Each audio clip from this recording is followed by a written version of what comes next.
Hey everyone, welcome back. I'm Michael and we're going to be getting right back into some more Reddit stories. If you enjoy the video, make sure to leave a like and subscribe. Now, without further ado, let's begin. This story was posted by a user named Flan Pleasant in the advice subreddit. The post is titled, "I was told by my wife that she wants a break. I and my wife have been together for 7 years and married for almost 2. We have a beautiful 1-year-old and I thought everything was perfect for us. It's been a rough week, but I was informed that she wanted a break between us. It came out of left field and I was lost on what could have happened. She expressed that she needed space to think about what she wants to do and find herself again since, I understand, me being the sole provider for our family, she had all the time at our home to take care of our kid while also making sure that she has the freedom to relax. She said she wasn't sure who she was anymore since her identity had changed from who she was to now mom. I understand that having a child is a very big moment, and it's also a dramatic change to our dynamic and relationship. She expressed that I have not met her needs and she has no love nor feels happy with me anymore. I'm not her safe space, even though I have been trying so hard to provide and give love to both my child and my wife. Working 10, 12 plus hours a day, and whenever I am home, whether if I'm off or come home from work, I make sure to take care of our child so she does have her own time to do what she would like to do and have her own time since being a stay-at-home mom is not easy. Note that all the stuff we have isn't joint and we don't have a house together, just an apartment.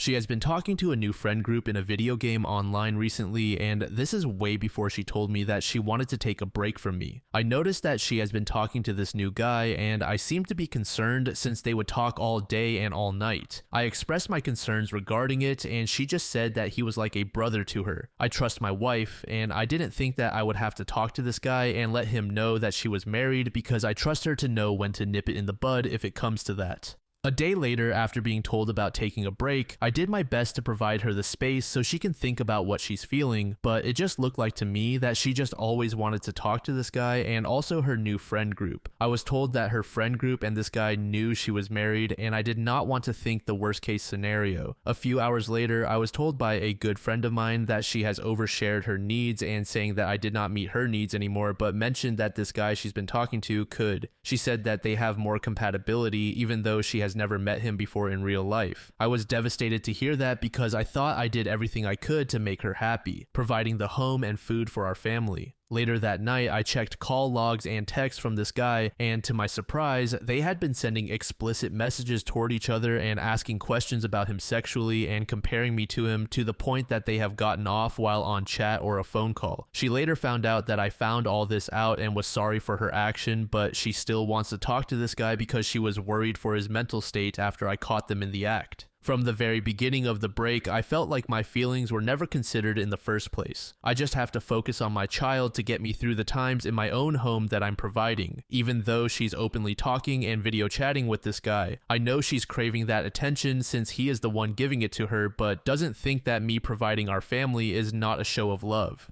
I want this marriage to work because I love her, even though she emotionally cheated and we have a child together, but it's so hard to find a will to keep trying if she's talking to this guy whenever I'm at work and when I come home from work. Is it my fault that she's seeking this attention from someone else she never met and I should have done a better job showing her the love that she deserves? I regret any instance that she mentioned that I'm not showing her the love that she wants, and I'm willing to work on them and keep fighting for our marriage, but she has no reason or will to make it work because she does not believe that I will change. If we did go to marriage counseling, it wouldn't be beneficial for her since she does not see any love towards me and I'm not her safe space anymore, but this new guy is. She shows no will to make this work, and I understand no one is perfect, but I feel like any suggestion or action that I do toward this is just for naught. User Fund Development said, "It's not going to work. Not only has she cheated on you, but she clearly doesn't want you anymore. I'd suggest gathering information and seeing if you could keep the house and the child as you're the provider. I'm not saying to leave her on the street, but hopefully her new guy can take her in. You seem like an amazing father and husband, and you deserve so much better." User A Fire Lullaby said, "She has been emotionally cheating. She didn't communicate. She only told you about a break after she got attention from someone else. She wants a break to be able to cheat without guilt. Call her out. Tell her she asked for a break, but she is talking to another man.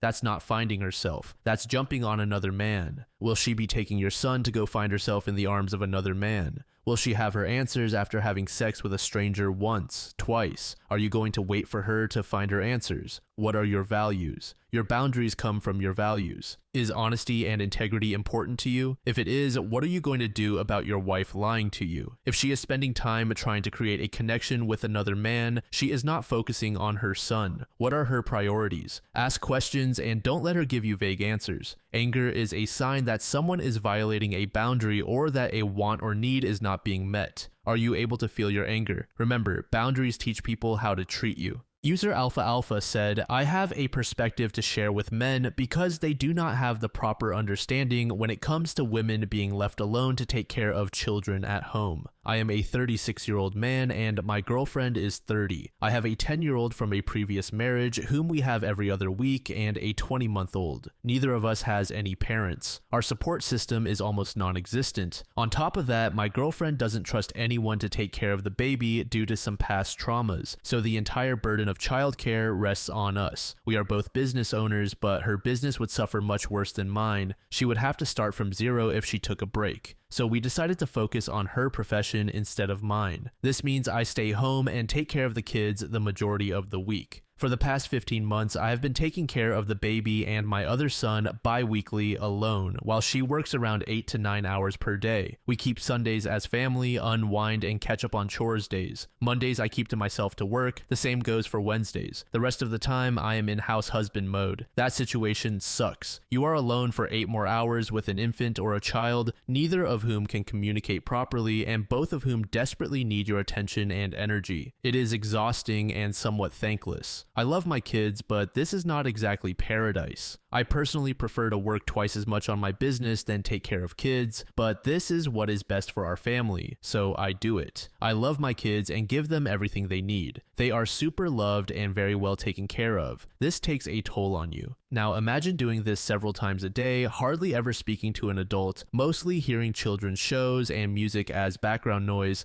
and then when the one person who is an adult that can help you and also speak with you just had a full day of work and is tired themselves. At the end of the day, I want my partner to take over taking care of the kids and to provide some conversation. However, that doesn't happen often, so I seek communication elsewhere. Thankfully, I have guy friends who can empathize, and I take time for myself when I can. We also schedule things like dates and time for ourselves to be a couple away from the kids. Even with all that effort, it is still difficult. So if you think everything has been good for years and you've been working a full-time schedule while your wife stays at home, I want you to ask yourself, when you came home, did you provide relief by taking over taking care of the kids? Did you provide communication? Or were you tired and just watched TV, played video games, or scrolled through your phone while your wife kept on being a mom so you could unwind? Did you schedule time for you as a couple? Was intimacy something special, or was it a routine type of thing? I hear this story all the time from my guy friends. They always act so surprised, and I suppose it is the appropriate response by someone who absolutely did not empathize with their partner. Your main job is not to just make money. Your main job is to keep your wife and kids happy. Money is just one aspect of that. You also have to be present and be a partner. Taking care of kids is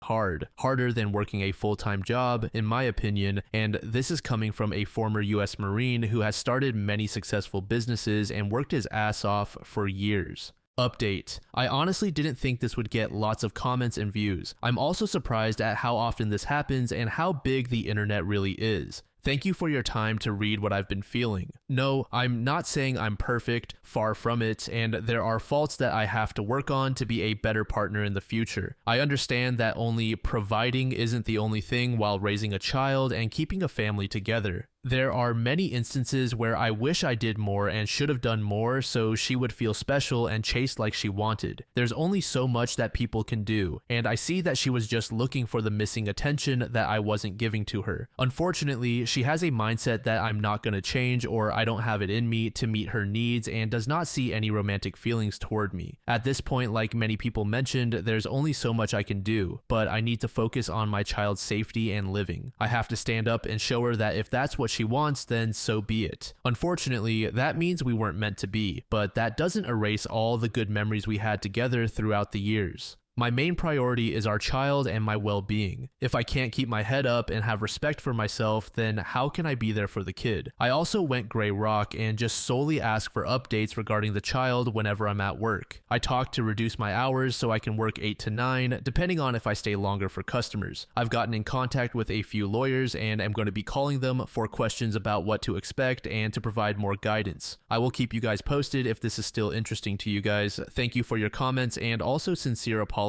that I'm going through this. For everyone's thoughts, yes, I have screenshots of messages and call logs such as timestamps and also the duration of the calls. I always have access to call logs since I'm the main account holder for our phone plan. They are still calling and video chatting, so I'm just racking it up so I have more references. The messages are obviously explicit and concerning. I haven't read all of them, but since the first time I checked her phone, she changed the passcode obviously, so I'm just relying on messages on Discord on her computer.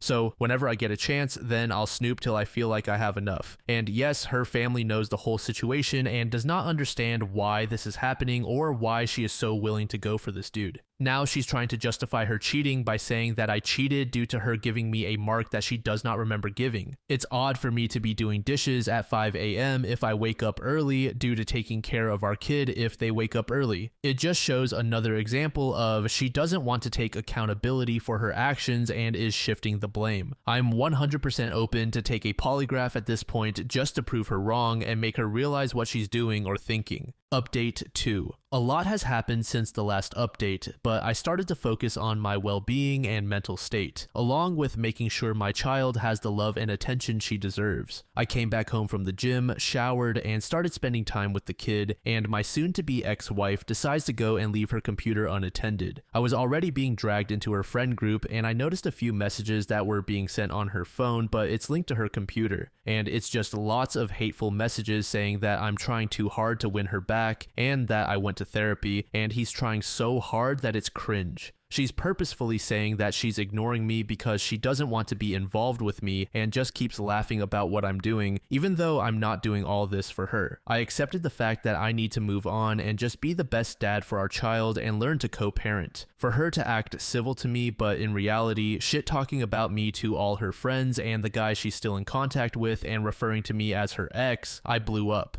She asked me, "What does everyone think is going to happen?" That right there tells me you're only going to therapy or counseling just to check it off. There was no saving from the beginning. I told her that if she wants to leave so badly and be with this dude, go ahead and leave. You chose to step out of this marriage and family. She has until the end of February to get out, and the baby is staying here. She asked if she can visit and see her kid, and I said yes. You're her mother. Let me know when you want to see her. I'm not preventing you from seeing your kid. I want her to know that at the end of the day, you're her mother and I'm her father. She agreed and said she'll be out of my hair as soon as she can. Note that this is all happening with her on the phone with the new babe. So yeah, that's the update. I'm not trying to be a doormat, but enough is enough. I'm still getting in contact with lawyers, but it seems like she's just willing to let it go to the point I don't need one, but I will still do my due diligence to protect myself and our child. Update 3, she's leaving next week and is still headfirst in being with this other dude. She had the audacity to ask me if she can get birth control through my insurance, and I declined because the main reason for it is so she can do whatever she wants with this dude. He's trying to get his own place so she can move in, and she's driving all the way there. It's still a wild situation, but we are in agreement with this situation regarding our child. Divorce papers are written and filed, so is the custody agreement we agreed upon. Everyone in the family is just disappointed and frustrated at the situation. However, there's only so much that we can do, and she's not willing to listen to anyone else besides her new dude and the friend group. Either way, I hope she finds happiness with him, but if it goes south, she's not coming back. This second post was made a couple of weeks from the time of this recording in the AITA subreddit by a user named Kindly Level. The post is titled, "I told my wife to stop treating her sister so badly after she confessed to having feelings for me. My wife and I have been married for 10 years and together for 12. We have 2 children. My sister-in-law Jenna is a single mom, as her husband sadly passed away 7 years ago. When Jenna's husband passed away, my wife and I provided support for Jenna and her daughter because it was a really traumatic time for them. Over the years, my wife and I spent a lot of time over at Jenna's house, and she would come over to our house. I also developed a really strong bond with my niece. My wife, my children, and I had a really strong connection with Jenna and her daughter, and we were a really tight-knit group. That was until a few months ago when Jenna confessed something to both me and my wife. We were all drunk and having a good time, and Jenna kind of just blurted out that she had developed feelings for me. I was shocked, and Jenna just burst into tears and said a lot of things, like how she was really grateful I was a father figure to her daughter. I don't really remember too much from that night, except that my wife kicked Jenna out of our house after that. My wife and I had a talk about it the next day. And my wife was obviously not happy at all. She said she had suspected this for years, the way Jenna was acting around me, and she couldn't believe how Jenna betrayed her like that. My wife said we would cut off all contact with Jenna, and I did accept it. My wife told me to block Jenna, which I did. However, I feel like this whole arrangement has been a bit harsh, especially toward my niece. My niece has been texting me a lot, and I've shown my wife the text, telling her it was unfair that we were punishing our niece too. My wife told me it was a consequence of Jenna's actions. However, last night when my niece sent a really long and sad text about how she and her mom were feeling, I felt really bad and had a talk about it with my wife. I told my wife to stop treating Jenna and her daughter so badly, especially after they both went through a traumatic time. I told my wife it was wrong what Jenna did, but at least have some sympathy. I told my wife to imagine if she were in Jenna's shoes and then one night tragically lost me. That would scar her for her entire lifetime. However, my wife got really sad after I said that and just broke down in tears. She didn't say anything except that she loved me, and she didn't speak to me the rest of the night. I do feel guilty about what I said. I didn't intend to make my wife feel like this. Was I the asshole? Update. Hey everyone, just a quick update. My wife and I have come to an agreement of sorts. I promised my wife and gave my word that I would have no contact with Jenna for life. I understand that I have to prioritize my wife and make her feel secure, and for that I will have to cut off all contact with Jenna. However, per my request, my wife agreed to be in touch with Jenna. I told my wife that Jenna had already lost her husband and it would be really hard for her if she lost her sister too, someone she loved dearly. I asked my wife to just give Jenna a chance to apologize and that they could hopefully regain their close bond and friendship. My wife did agree to this request, and that made me very happy. As for our niece, my wife and I agreed that she could come over to our house to hang out because it wasn't fair for her not to remain in touch with her aunt and uncle, someone she was very close with. That's probably my final update. Thanks everyone for the advice. User M. Mocker said, this agreement isn't sustainable. The wife is angry and resentful toward her sister and probably feels forced into having a relationship with her. How do they maintain a relationship with the niece while OP is completely avoiding the sister? This is a tinderbox that is going to go off at some point. User Jinx Deep said, I am going against the grain here to say that cutting them out completely is wrong. It does make sense for the husband and Jenna to minimize or cut contact, but the poor niece did nothing wrong here to be punished like that. I guess being a parent to my own nephew throughout his entire life after his dad abandoned him gives me a different perspective. I absolutely agree that the husband should forego contact with Jenna, but as much as I feel for the wife, she's being selfish if she's trying to compete with a child that she helped nurture herself. They can both have him in their lives without Jenna. It's possible. User Eli Bad Brains said, these comments are driving me insane. Someone developing feelings isn't a betrayal, it's something that happens. If they have self-control, nobody needs to cut any ties. You can just communicate boundaries, going no contact, punishing the niece, and making the husband swear to never interact with the sister again is unbelievably insecure. Maybe it's because I'm a lesbian and used to being in communities where people regularly develop feelings but deal with them like mature adults. But the people talking in here seem to think this is divorce-worthy for the husband to care for someone he's been supporting for years, for a niece that his wife was fine with cutting out from one day to the next. Damn, how many of you have cheating trauma to develop such an aversion to communication and emotional intelligence? This third post was made about 9 years ago in the relationship subreddit by a user named Captain Gaspacho. The post is titled, I had a nightmare relationship with an older man in college. Now I'm worried what to do when I run into him again. When I was 21, I dated a guy who was too old for me. Kevin was 37, an older student in my university program. I'd just gotten out of a bad relationship and thought Kevin was great. Of course, there were red flags all over the place, but I was so naive back then that, stupidly, I didn't question this. Kevin and I dated for 6 months. He quickly told me that he loved me and asked me to move to his home city to be with him after graduation. Great, right? Still ignoring the red flags. Except in my last semester, I was diagnosed with cancer, and my world kind of fell apart after that. The day I got my diagnosis, Kevin made out with another woman at a party in front of me, and I left the party in tears. He broke up with me that night by email saying that we weren't a good fit anymore because of my impending medical emergency, that he was only with me because he took pity on me after the end of my previous abusive relationship, and by the way, all our friends thought I was annoying and no one liked me. I felt punched in the gut. My memories of that week are a blur. I had to drop out in the middle of the semester and get a medical leave of absence from the university. In the meantime, Kevin would follow me around campus, demanding to know why I wouldn't talk to him and that I should forgive him. I remember looking at him like he was insane. "So you're apologizing for what you did?" I asked. "Of course not, I didn't do anything wrong," he answered, "but it's not fair that you're angry at me like this." I told him to go to hell and just focused on getting my paperwork squared away and moving back home for what became a lot of chemotherapy. Honestly, this period of my life was a nightmare and I don't like thinking about it. I became suicidal and was diagnosed with depression, so I was seeing a psychiatrist while getting chemotherapy. I lost most of my friends because I guess people didn't know how to deal with my illness. A few stuck by me, and those people are not only still my friends today, but now I even work with some of them. In the months after I left school, Kevin would badger me over text, saying he didn't know what happened between us and demanding again that I forgive him. I was in the middle of more chemotherapy, so I told him I forgave him just so he'd leave me alone. As soon as I forgave him, he vanished and I never heard from him again. I blocked him on Facebook just to be sure he couldn't slink back. Later that year, between chemotherapy sessions, I ran into this strange woman at a university event off campus. I've never met her before and have no idea who she is. A bunch of students and alumni were having dinner together and she was talking about her fiancé.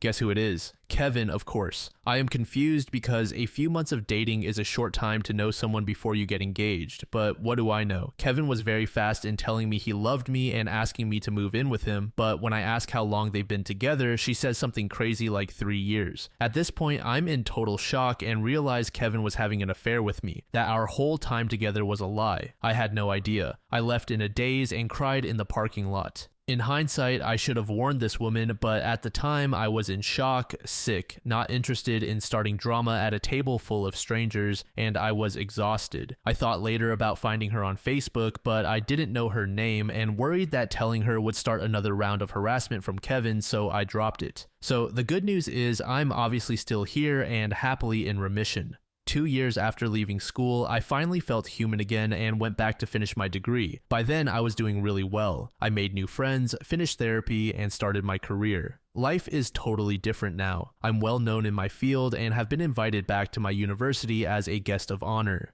My professors want me to speak to the students, and I'll have a chance to network with other visiting alumni who are a big deal in my industry. It's an amazing opportunity, and I was looking forward to it. The only problem is that I saw Kevin on the guest list, and so is a woman sharing his last name who I assume is his now wife. When I saw it, my heart sank. The guest list is small, maybe 50 alumni, so we're bound to run into each other. I can't not go because this event is important and I already promised I'd be there. Plus, I don't want to avoid doing things out of fear of running into this asshole from my past. How do I handle running into Kevin again? Do I treat him like a stranger? What if he tries hugging me like we're old friends? It's something he would do. I also have no clue if I should say something to his wife. I don't want to open this can of worms from my past. I'm losing sleep over this and don't know what to do. User in the middle of summer said, I'd treat him like a stranger. If he acknowledges you, keep a blank empty smile like you would give to a total stranger who seems to think they know you. When he reminds you who he is, say, oh gosh, I didn't even recognize you. It's been so long. Then if he tries to initiate any conversation beyond that, shut him down with, sorry, I really don't have time to talk, as you turn and walk away. If he tries to initiate physical contact, block it and say firmly, no. Do your best to keep other people around you at all times. Have a witness in case anything happens, but otherwise, pretend that he doesn't even exist. Either he was going through a very awkward time when you dated and is a better person now, or he's still as batshit crazy as ever. If he's better, he'll appreciate being treated like a stranger. If he's still crazy, you lower the risk of inviting more contact from him.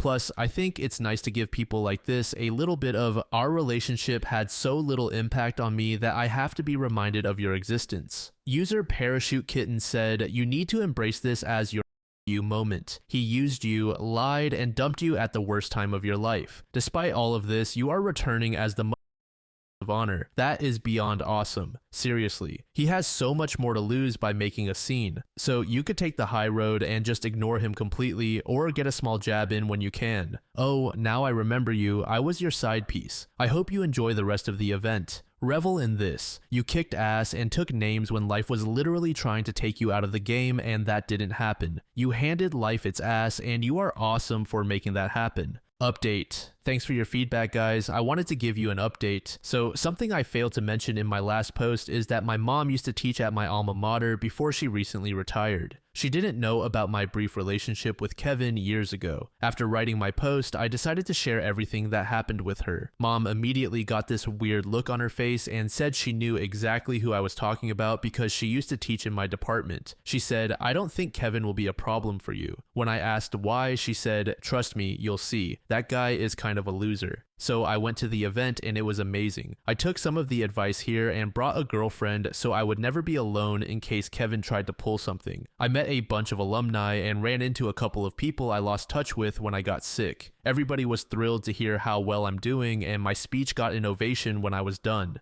Anyway, Kevin showed up with his wife. I don't know how to say this without sounding mean, but he's gotten fat and is going bald. I was surprised at how old he looked until someone told me he's almost 50 now. Also, I heard from old classmates that Kevin is still studying for his degree while working nights as a security guard now. Kevin was the only person at the event who avoided me. It was obvious. I thought he was going to avoid me all night until I accidentally found myself alone for 30 seconds, which is when he nervously approached me to congratulate me. I smiled, said thanks, and kept moving. He tried cracking a dumb joke at me later, but I just ignored him, which seemed to frustrate him. Overall, I spent the night focused on the people around me and forgot he existed. Interestingly, he managed to repeatedly piss off a bunch of people throughout the night with stupid comments. It got so bad that people started a running joke about what an insensitive moron Kevin was. I'm so glad I went and didn't allow one jerk from my past to make me hide. I had a great time and was surprised at how unafraid I felt when I saw Kevin again. The memories from that time of my life were so traumatic, but now he's just some jackass I once knew.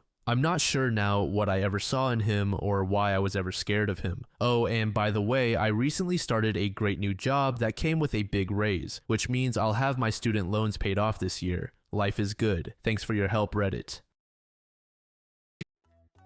Thank you so much for making it to the end of the video, and thank you also to partner of the channel, Gamersupps. Use code DLAM to support the channel and get 10% off of your purchase, link in the description. I'm sure many of you like me have a hankering for daily caffeine, so go check them out. Lately, I've been a big fan of Titty Milk and Acid Rain, but they've got dozens of other flavors for y'all to try out. Anyway, thanks again for reaching the end, and I hope you all have an amazing passage of the next 24 hours.